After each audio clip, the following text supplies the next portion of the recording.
This great institution has helped to shape Black history by creating outstanding scholars, by creating outstanding practitioners, by creating and shaping strong communities that have given life to, supported, and advanced Black history in our nation and beyond our borders. So while we know what it means to celebrate Black history, for us, that's really just a celebration of what we do each and every day. Because our students, our faculty, our graduates, our alums, our employees, and all of the other members of the Morgan family, we work each and every day to make a difference as it relates to Black history, American history, and international history. So give yourselves a round of applause for the work that you do. I want to say to you that we will continue to do what we have done because we understand the importance of continuing progress. We understand the importance of ensuring that we continue to shape the future of Black history. For we know that the future of Black history rests in our hands, and we'll continue to be leaders among those individuals who are working fearlessly each and every day to make a difference. I want to thank the faculty. I want to thank the staff members. I want to thank our students. I want to thank our alums that I had an opportunity to meet, and I want to thank those alums that I haven't had an opportunity to meet. And I also want to thank our community partners that are here today to celebrate with us as well. I want to thank you for the work that you do, and I want to thank you for the work that you'll continue to do. And I also want to thank you for your passion, for your purpose that helps to continue to ensure the progress of Black history and the progress of individuals that will shape Black history, not only today, but for the many, many, many years to come. So thank you for what you do. Thank you for who you are. And thank you for the commitment that you continue to make. Let's celebrate Black history today, and let's continue to shape Black history each and every day. Thank you very much.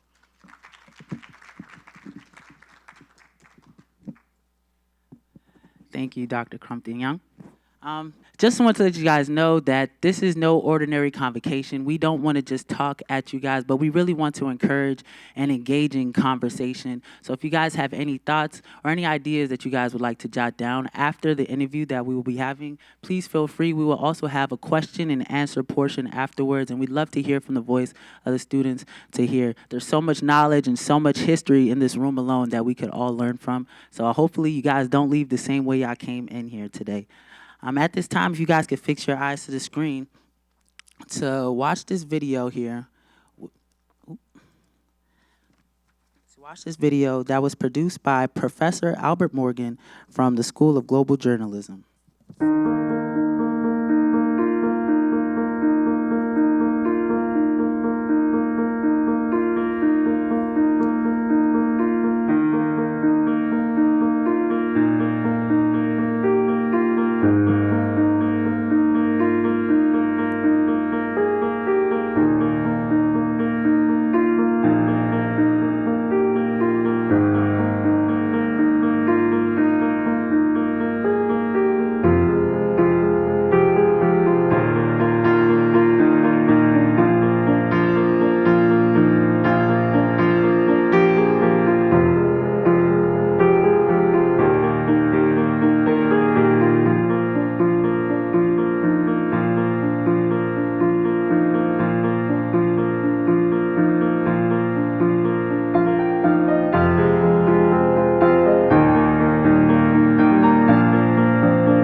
All right.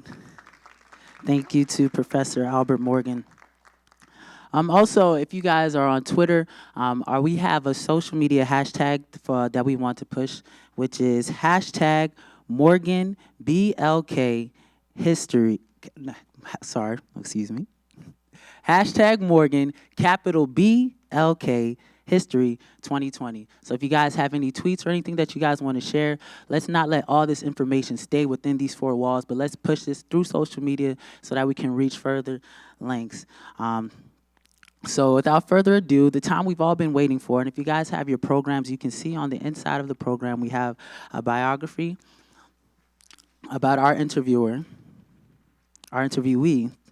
and I briefly want to go over it before we introduce him.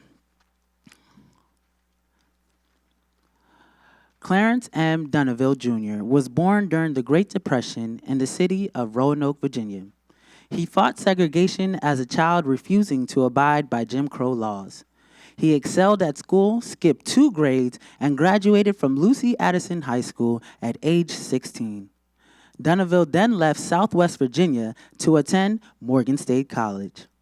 As a Morgan student, Dunnaville actively participated in nonviolent civil rights protests. In December 1953, Thurgood Marshall arranged for him to attend the oral arguments of Brown versus Board of Education. This experience inspired Dunnaville to study law and work to end racial discrimination. After graduating from Morgan in 1954, he studied law at St. John's University School of Law in Brooklyn, New York, graduating with honors in 1957. In 1965, Dunnaville became AT&T's first African-American attorney. Throughout his career with AT&T, he held many important positions.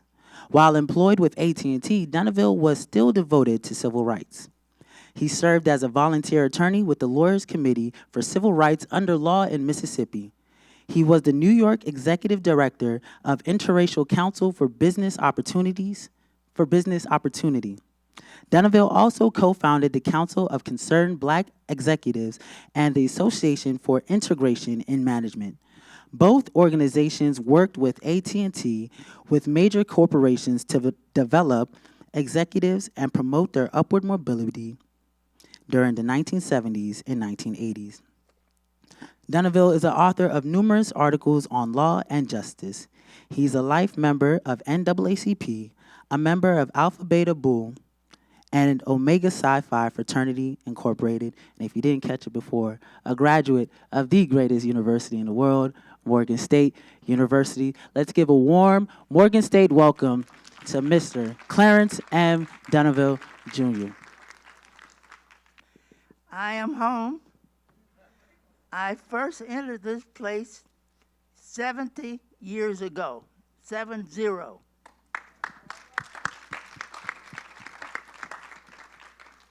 I just turned 17. My 17th birthday was about 2 weeks before I came here on my own. I had left home. I worked since I was 12 to save up enough money.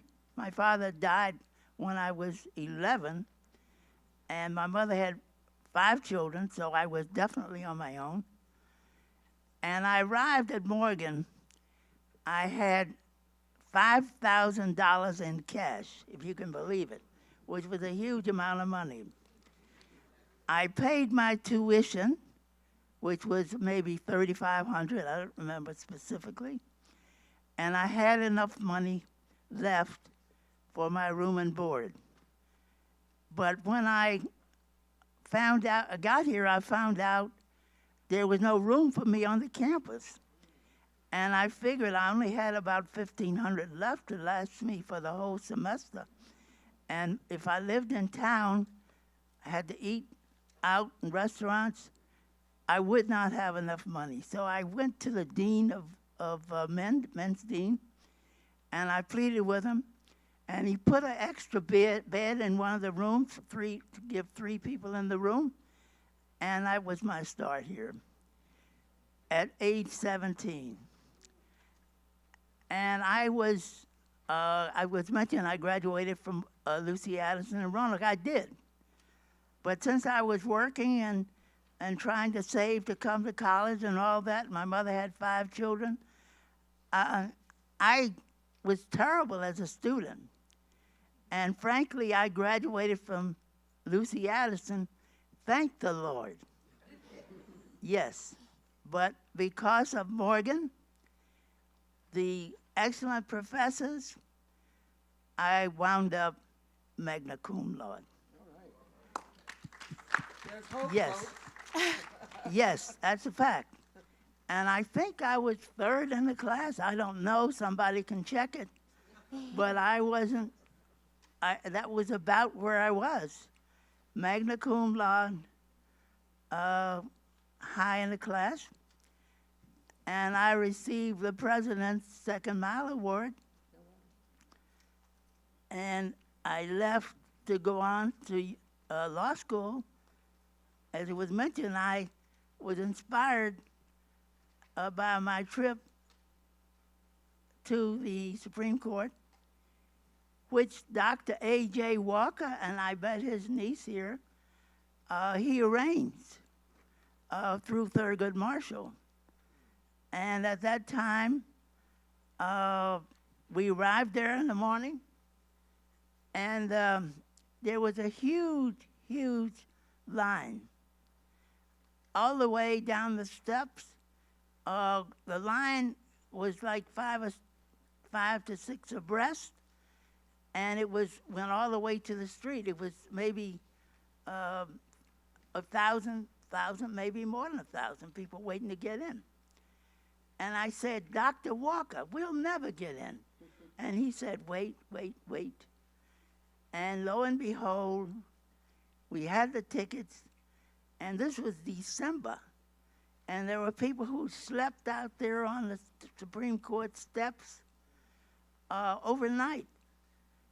It was a huge, huge group of people. And as I got there, I looked up, and if any of you had a chance to visit the Supreme Court, you will see on the top of the Supreme Court, it says equal justice under law.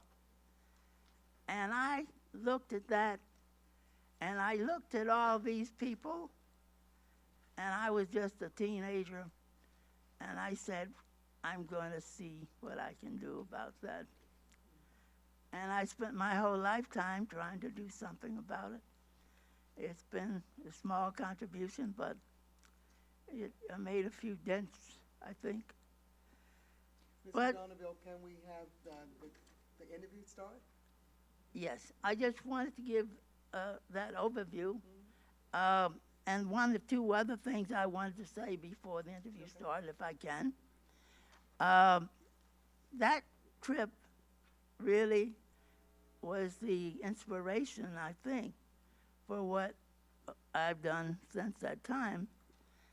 And then I want to just acknowledge my family who's here, and all the support I've gotten from my family over the years, and to say this is Black History Month, and the theme of that is to vote, and make sure you do.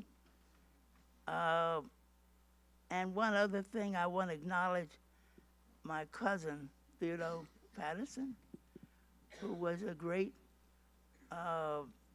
leader here in the Corps, and the amount of, Morgan was the very first school in the nation that opened lunch counters, the first.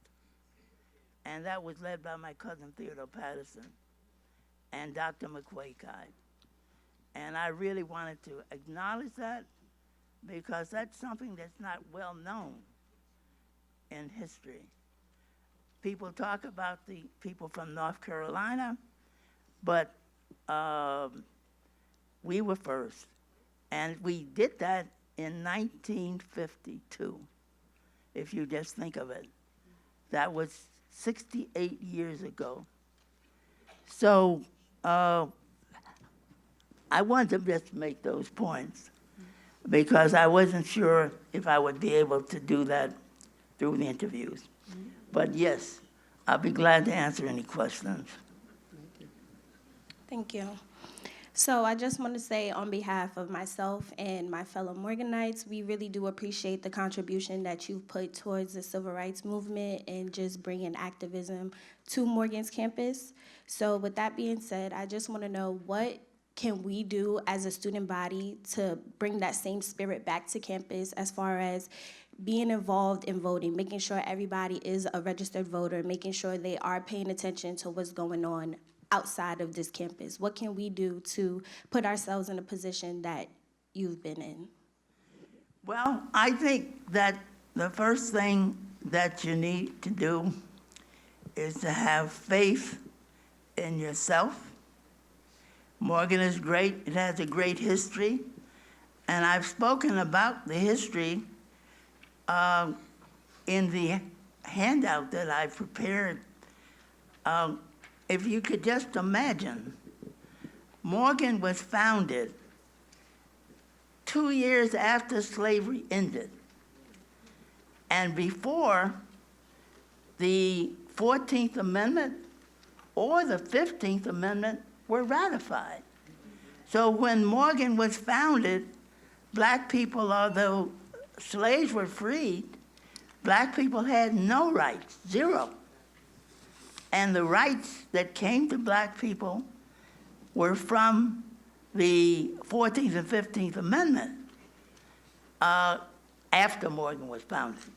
Now, with respect to what you can do today, you can remember that history when you yourself become courageous and take on what's left. All these years since Morgan was founded, 1967 until today, Morgan has been at the forefront, leading in the struggle, because it's been a struggle.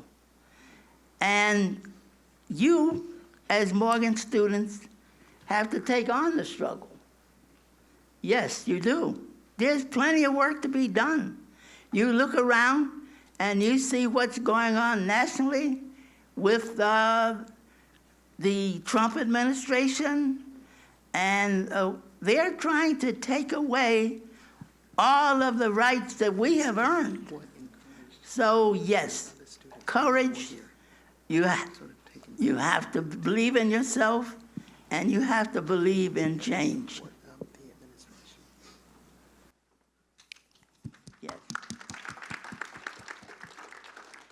So what encouraged you, as well as the other students who were here, to be in a position where you can go to Brown versus Board? How was the campus life? What was administration like? How did you find yourself witnessing history? Well, I think that was the faculty, and I see Walter Gill sitting there, and his father, Dr. Robert L. Gill, was very inspirational. I saw somewhere, yes, Dr. A.J. Walker's niece. Those faculty members, they were inspirational.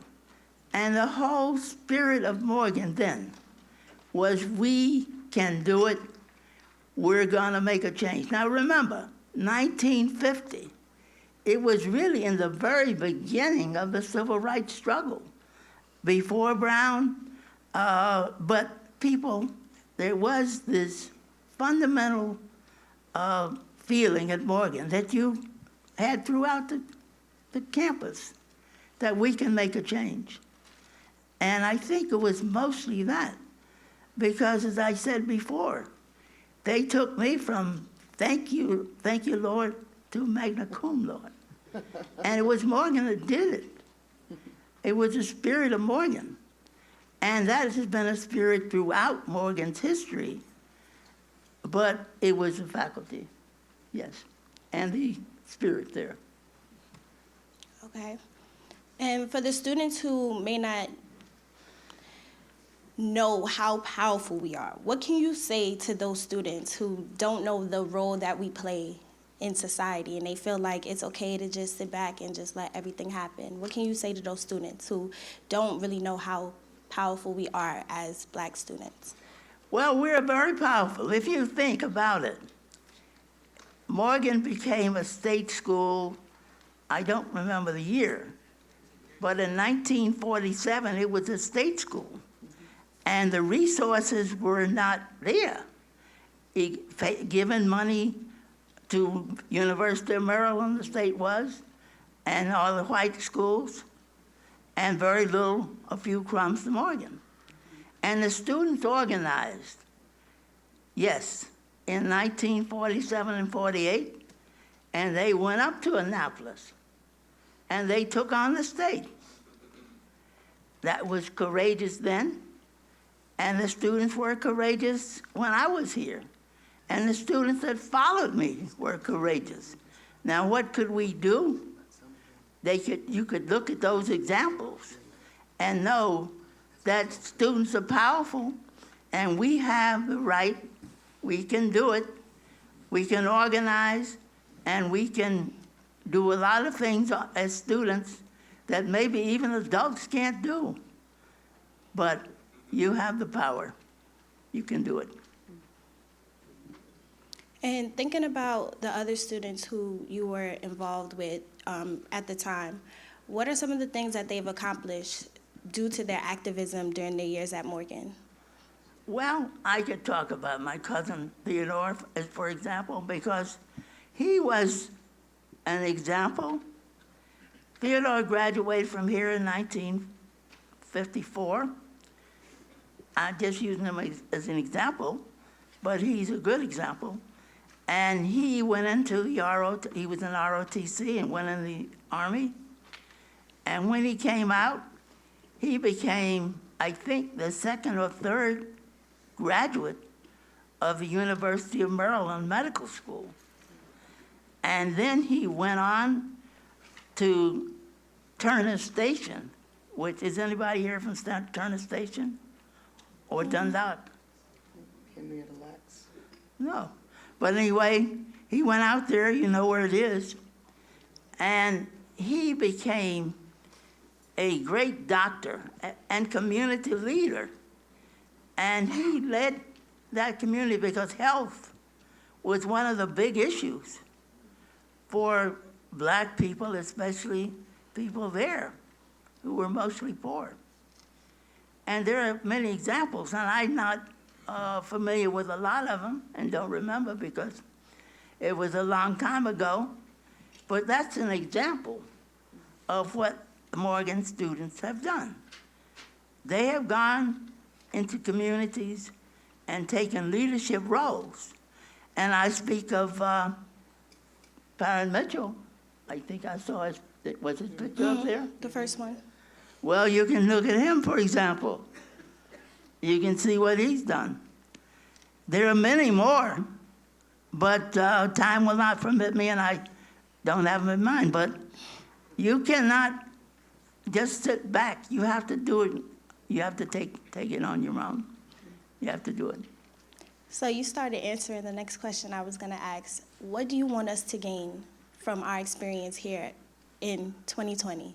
Times have changed, things have changed, but it's still things that have to be done. What are we supposed to be gaining from this experience here at Morgan? Well, you know from being here, and you are looking around, and you see what's going on. I drove through Baltimore on my way over here this morning, and I looked around, and I saw there are a lot of places that are not, they're run down, sure. But then when I got here, I know that this area 15 years ago was also run down. And Morgan has made a difference. But you can make a difference yourself because by acting, just by acting, You can change America, you can change Baltimore, and you can change Maryland by your own actions.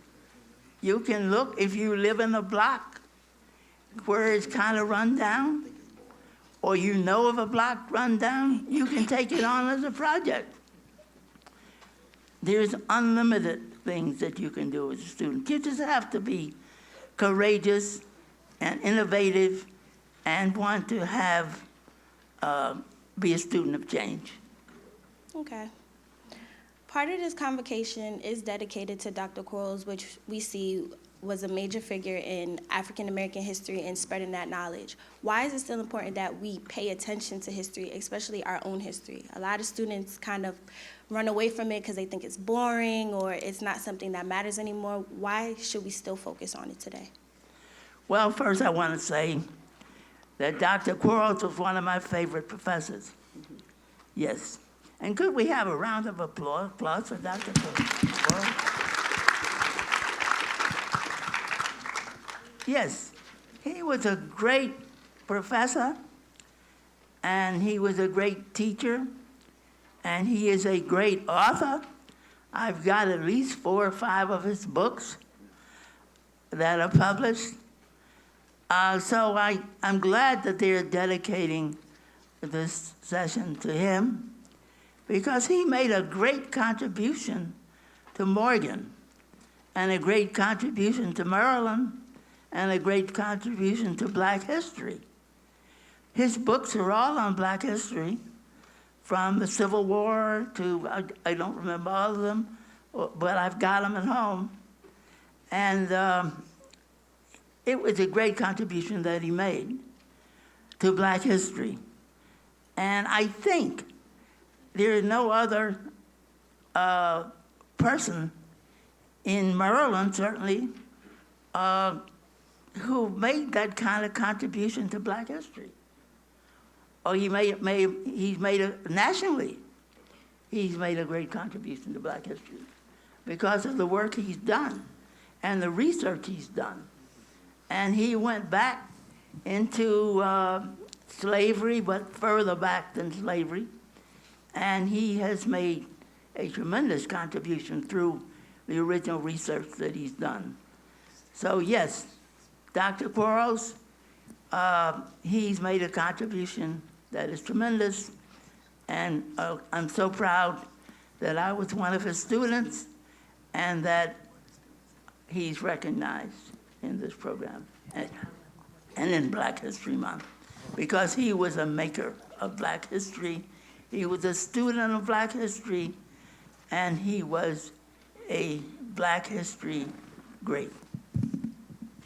Okay. Oh, all right. At this time, while they're continuing the interview, if any students would have any questions that they would like to ask their interviewee, you guys can meet me up here in front. We can line up against this wall so we can ask questions. So I know I mentioned earlier, if you guys were taking notes, have any questions you guys want to ask, please feel free to line up over here and the mic will be ready for you guys.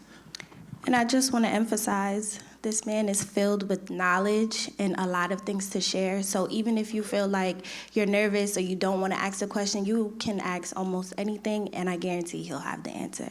So please don't hesitate and come up and ask a few questions.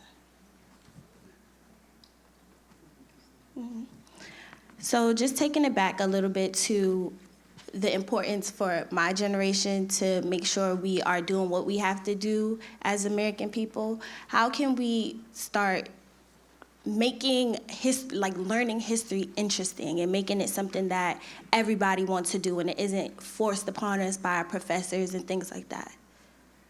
Well, I think if you read history, I don't know how many of you are, well, Morgan requires history, doesn't it? Yeah. Well, it should if it doesn't. It really should, as a required course. I think it was required when I was here. I think it was. And it should be required. I think Black history should be required, certainly. Yep. It should. And I don't know who makes up the curriculum, but I'm saying this morning that Black history should be required as a required course. And I think it should be freshmen that should take it, or maybe at least sophomores. So I think if it was required, that you could get a flavor for where we've come. And that would give you an incentive to take it to the next level. Yes. You gotta look and see where you've come from, people, students. You do. Our first question, say your name and classification. Hello, my name is Langston Dansby. My classification is freshman, and I have a question about our current state right now. I know you brought up that we have to do something. We shouldn't be just sitting down and being a bystander, but what issues do you see today plaguing our community? Well, there are a lot of them I would talk about. First, I'm really sorry that Congressman Elijah Cummings passed away. Can we have a moment of silence for him? Yes, please do.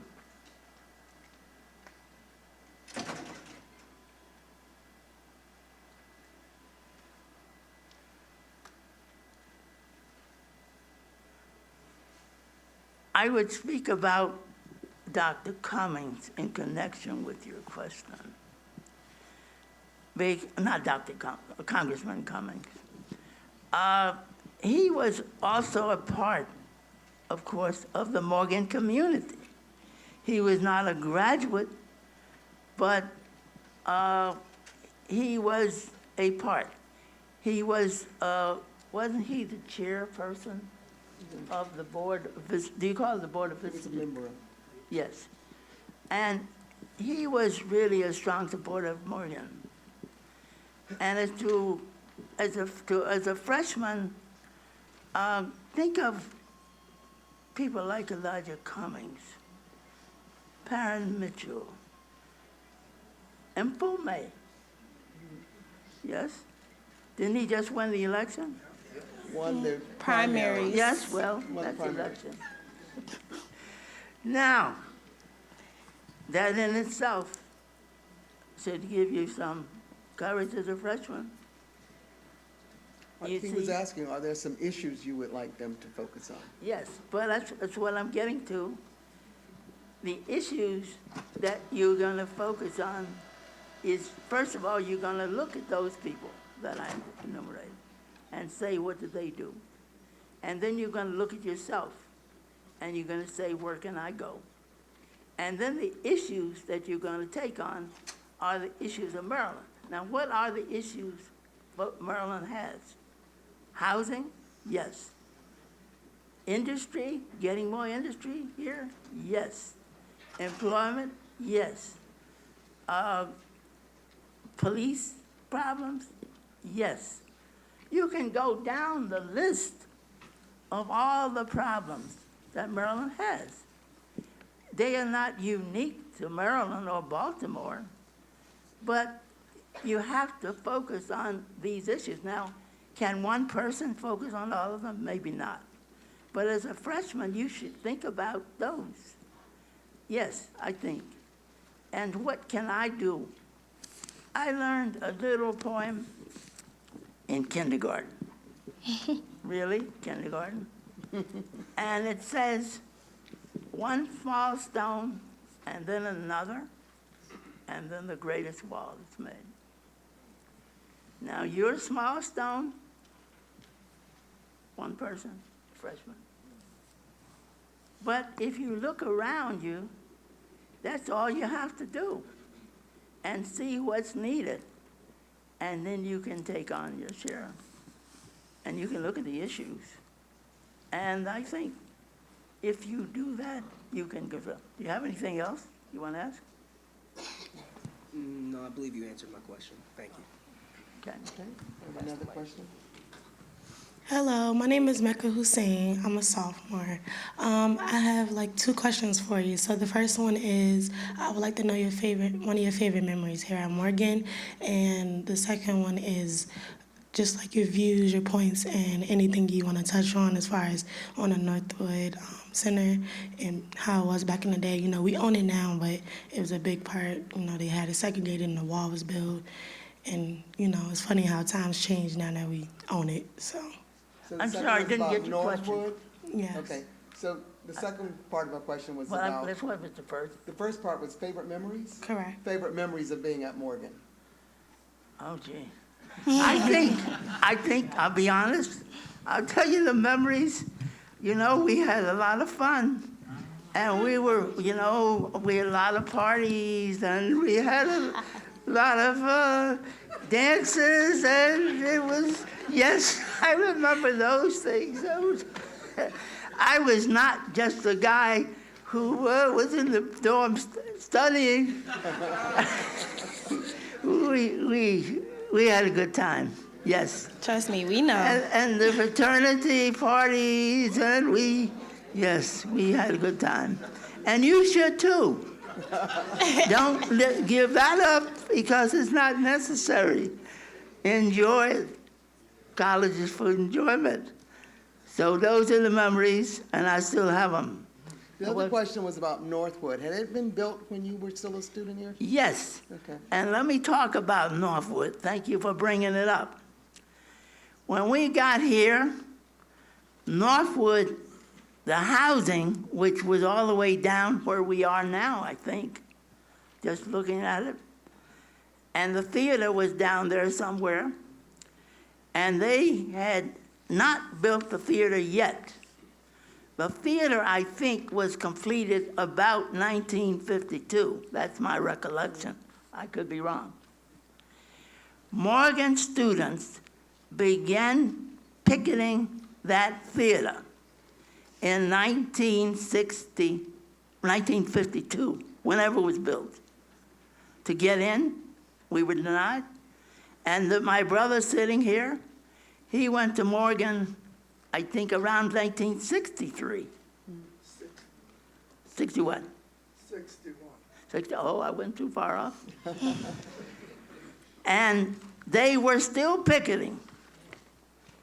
Think of it, Almost 10 years. more than 10. Yeah. Because when he left, they hadn't stopped picketing yet. And the way it worked was my class picketed, the class after me picketed, the class after us picketed, and the class later picketed. It was continuous. And we had 4 siblings that attended. I was first, then my sister, who passed away, she was second.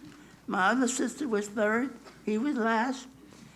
And we were picketing all those years. So Northwood was here, it was built up, it was racist, it was all white, there were all white people living here. Among us, we were just a little clove, I guess you'd say, in the midst of all these things. There were the segregated lunch counters at Reed's up the street, and that is the way this Northwood section was then. And we have, over the years, it became run down, and now it's back. So it was Morgan who brought it back. Anything else I can help? This will be our last question here. Good morning. My name is Roberta Harlan. I'm a freshman majoring in political science. And first, I just want to say thank you for coming here and speaking to us and giving us a lot of insight of what you had to go through back in the day. And my question is, were you ever scared of the unknown of fighting for civil rights? And if so, what were ways that you combat those thoughts? Well, not at Morgan, because when we were doing the sit-ins, people didn't want to know about it. it wasn't widely publicized. It was a quiet thing, and each lunch counter was desegregated individually. So when we desegregated Kresge's, that was not very well publicized.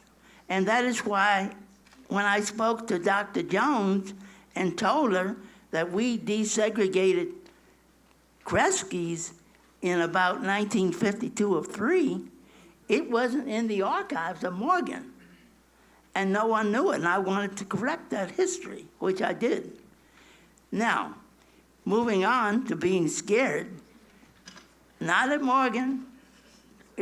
We did it peacefully, and there were no incidents, but we got results. But later years, I was inspired at Morgan.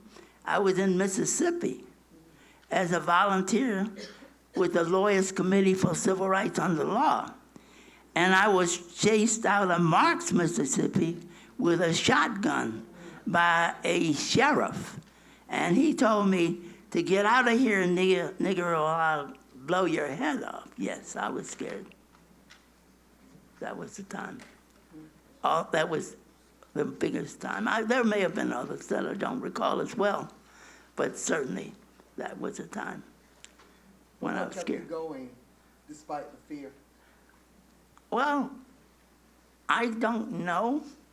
Tenacity, I would say, really probably just knowing that the job needs to be done, and who if not thou, I would say.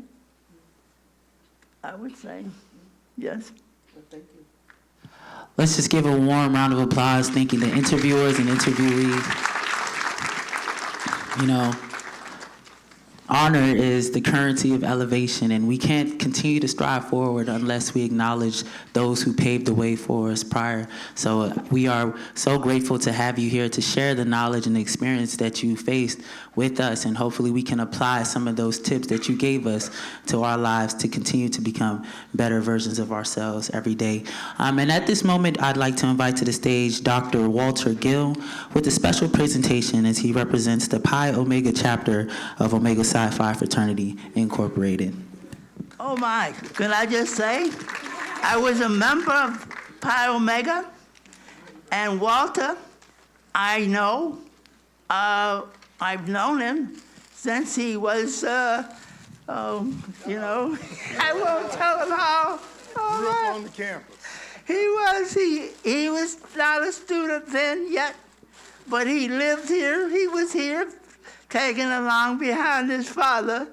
So my goodness. Well, and I greeted him earlier, but I was a dedicated member of Pi Omega until driving up to Baltimore became, quite a chore. But yes. All right. Yes, and okay. Good morning. Good morning. I'd like to thank Brother Dunnaville for sharing his experiences. And on behalf of Pi Omega chapter of the Omega Psi Phi fraternity, I'd like to present my brother Dunnaville with an old school hat. It's old school because it looks kind of raggedy on purpose. And I'd also like to present him with Yesteryear, which is about the first 7 decades of Pi Omega chapter. Now, I'm giving it to him with my gloves on because I wrote the book, and whenever I autograph the book, I always make sure that the person who's buying it or receiving it, his fingerprints are on it first. So that's what. Well,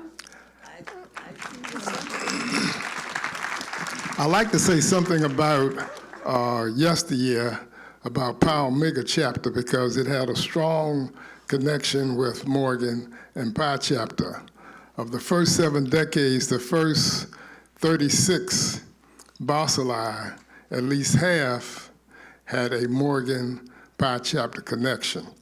There were 13 students who were initiated into Pi chapter. There was also a strong staff-faculty connection. James Carter, George Grant, Edward Wilson, we have a building named after them, were Bacilli. Howard Cornish, before he became Reverend Howard Cornish, was a Bacilli. He has an alumni chapter, MSU alumni chapter named after him. Dr. George Spalding, a chemistry teacher, when he was a student here, he placed second in the decathlon and the Penn relays, and he inspired thousands of students to go into the medical field. So there's a lot of history in the book. I think his favorite chapter will be chapter 5, which is 1950 to 1954, when he was here. So he'll read a lot of names that he remembers. So again, thank you for your presentation. Enjoy wearing your cap. Enjoy reading about Pi Omega, and may peace be with you. Thank you, Walter. Thank you. Before we hand over the mic, as we are closing, again, we want to thank you guys for coming out. I'd be remiss if I didn't give a quick shout out to all my student leaders in the building. Thank you guys for coming out and being here, and students in general. Our interviewers, we want to thank them as well, Professor Ship, I'm so sorry, forgive me.